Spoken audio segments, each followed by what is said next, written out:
गौरी पुत्र गणेश भगवान की जय। जय श्री कृष्णा, राधे राधे। नमस्कार दोस्तों, आपके अपने YouTube चैनल एक्सप्लोरिंग देवस्थानम में आपका स्वागत है। वरुथनी एकादशी को सभी प्रकार की कठिनाइयों, दुखों और पापों से छुटकारा पाने का दिन माना जाता है। धार्मिक परंपराओं के अनुसार इस दिन विधि पूर्वक व्रत करने और भगवान विष्णु की आराधना करने से व्यक्ति को भूत, भविष्य और वर्तमान के सभी पापों से मुक्ति मिलती है। वैशाख मास के कृष्ण पक्ष में वरुथनी एकादशी का व्रत आयोजित होता है। इस व्रत को करने से व्यक्ति सभी प्रकार के पापों से मुक्त होता है और उसके जीवन में सुख समृद्धि का आगमन होता है। इसके अतिरिक्त इस व्रत का पालन करने से कन्यादान के बराबर पुण्य की प्राप्ति होती है। इसलिए वरुथनी एकादशी के दिन व्यक्ति को व्रत रखकर भगवान विष्णु की आराधना करनी चाहिए व इस कथा का श्रवण अवश्य करना चाहिए। इससे व्रत का पूर्ण फल प्राप्त होता है। तो आइए जानते हैं वरुथनी एकादशी की पौराणिक कथा। प्राचीन समय की बात है। युधिष्ठिर ने भगवान श्री कृष्ण से कहा, हे भगवान, मैं आपको नमस्कार करता हूँ। वैशाख मास के कृष्ण पक्ष की एकादशी का क्या नाम है, उसकी कथा क्या है, आप विस्तार पूर्वक मुझसे कहिए। श्री कृष्ण कहने लगे, हे राजेश्वर, इस एकादशी का नाम वरुथनी है। यह सौभाग्य देने वाली, सब पापों को नष्ट करने वाली तथा अंत में मोक्ष देने वाली है। इसकी कथा यह है कि प्राचीन काल में नर्मदा नदी के तट पर मानधाता नामक राजा राज्य करता था। वह अत्यंत दानशील तथा तपस्वी था। एक दिन जब वह जंगल में तपस्या कर रहा था, तभी न जाने कहां से एक जंगली भालू आया और राजा का पैर चबाने लगा। राजा पूर्ववत अपनी तपस्या में लीन रहा। कुछ देर बाद पैर चबाते चबाते भालू राजा को घसीटकर पास के जंगल में ले गया। राजा बहुत घबराया, मगर तापस धर्म अनुकूल उसने क्रोध और हिंसा न करके भगवान विष्णु से प्रार्थना की। करुण भाव से भगवान विष्णु को पुकारा। उसकी पुकार सुनकर भगवान श्री हरि विष्णु प्रकट हुए और उन्होंने चक्र से भालू को मार डाला। राजा का पैर भालू पहले ही खा चुका था। इससे राजा बहुत ही शोकाकुल हुआ। उसे दुखी देखकर भगवान विष्णु बोले, हे वत्स, शोक मत करो। तुम मथुरा जाओ और वरुथनी एकादशी का व्रत रखकर मेरी वराह अवतार मूर्ति की पूजा करो। उसके प्रभाव से पुनः सुदृढ़ अंगों वाले हो जाओगे। इस भालू ने तुम्हें जो काटा है, यह तुम्हारे पूर्व जन्म का अपराध था। भगवान की आज्ञा मानकर राजा मानधाता ने मथुरा जाकर श्रद्धा पूर्वक वरुथनी एकादशी का व्रत किया। इसके प्रभाव से राजा शीघ्र ही पूरा सुंदर और संपूर्ण अंगों वाला हो गया। इसी एकादशी के प्रभाव से राजा मानधाता स्वर्ग को गया था।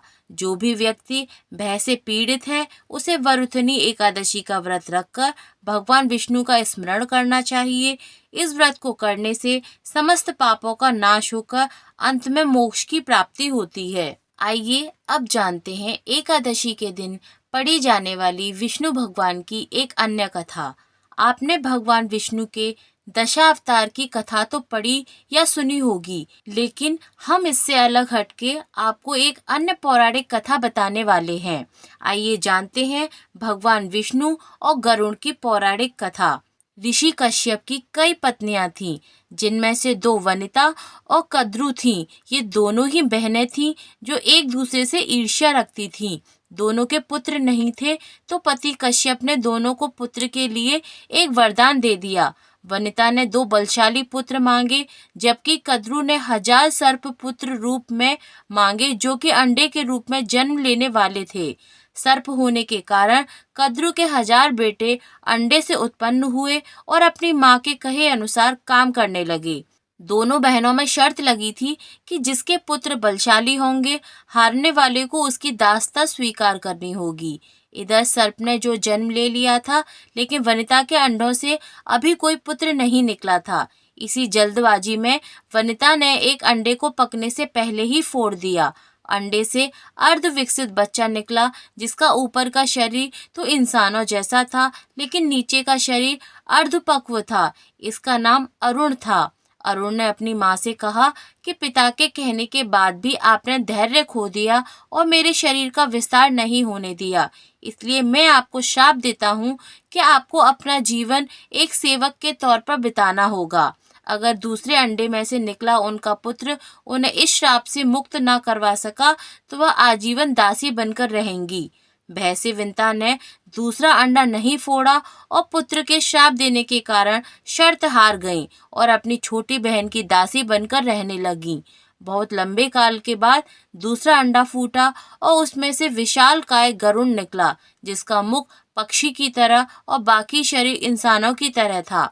हालांकि उनकी पसलियां से जुड़े उनके विशालकाय पंख भी थे। जब गरुड़ को यह पता चला कि उनकी माता तो उनकी ही बहन की दासी है और इसके पीछे का कारण भी पता चला, तो उन्होंने अपनी मौसी और सर्पों से इस दासत्व से मुक्ति के लिए उपाय पूछा।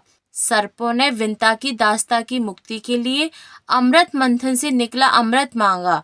अमृत लेने के लिए गरुड़ स्वर्गलोक की तरफ तुरंत निकल पड़े। देवताओं ने अमृत की सुरक्षा के लिए 3 चरणों की सुरक्षा कर रखी थी। पहले चरण में आग की बड़ी परतें बिछा रखी थी, दूसरे में घातक हथियारों की आपस में घर्षण करती दीवार थी और अंत में 2 विषैले सर्पों का पहरा। वहां तक पहुंचने से पहले देवताओं से मुकाबला करना था। गरुड़ सबसे भिड़ गए और देवताओं को बिखेर दिया। जब गरुड़ ने कई नदियों का जल मुख में ले पहले चरण की आग को बुझा दिया, अगले पथ में गरुड़ ने अपना रूप इतना छोटा कर लिया कि कोई भी हथियार उनका कुछ न बिगाड़ सका और सांपों को अपने दोनों पंजों में पकड़कर उन्होंने अपने मुंह से अमृत कलश उठा लिया और धरती की ओर चल पड़े। लेकिन तभी रास्ते में भगवान विष्णु प्रकट हुए और गरुड़ के मुख में अमृत कलश होने के बाद भी उसके प्रति मन में लालच न होने से खुश होकर गरुड़ को वरदान दिया कि वो आजीवन अमर हो जाएंगे। तब गरुड़ ने भी भगवान से एक वरदान मांगने के लिए बोला, तो भगवान ने उन्हें अपनी सवारी बनने का वरदान दिया। इंद्र ने भी गरुड़ को वरदान दिया कि वह सांपों को भोजन के रूप में खा सकेगा। इस पर गरुड़ ने भी अमृत कलश सकुशल वापस लौटा दिया। अंत में गरुड़ ने सर्पों को अमृत सौंप दिया और भूमि पर रखकर कहा कि यह अमृत कलश मैंने यहाँ इसे लाने का अपना वादा पूरा किया और अब यह आपको सुपुर्द हुआ, लेकिन इसे पीने के बाद आप सभी स्नान करें तो अच्छा होगा। जब वे सभी सर्प स्नान करने गए तभी वहां अचानक से भगवान इंद्र पहुंचे और अमृत कलश को वापस ले गए, लेकिन कुछ बूंदें भूमि पर गिर गईं जो घास पर ठहर गई थीं। सर्प उन बूंदों पर झपट पड़े, लेकिन उनके हाथ कुछ न लगा। इस तरह गरुड़ की शर्त भी पूरी हो गई और सर्पों को अमृत भी नहीं मिला। इसीलिए कहा जाता है कि जो व्यक्ति पूरे श्रद्धा भाव से एकादशी के दिन व्रत रखकर भगवान विष्णु की आराधना पूरे श्रद्धा भाव से करता है, भगवान विष्णु की पूजा करता है, भगवान विष्णु का आशीर्वाद उनके और उनके परिवार के ऊपर सदैव बना रहता है। भगवान विष्णु की कृपा से उनकी सभी परेशानियां दूर हो जाती हैं और उनके घर में सुख समृद्धि का आगमन होता है। बोलिए भगवान श्री नारायण की जय, माँ लक्ष्मी जी की जय।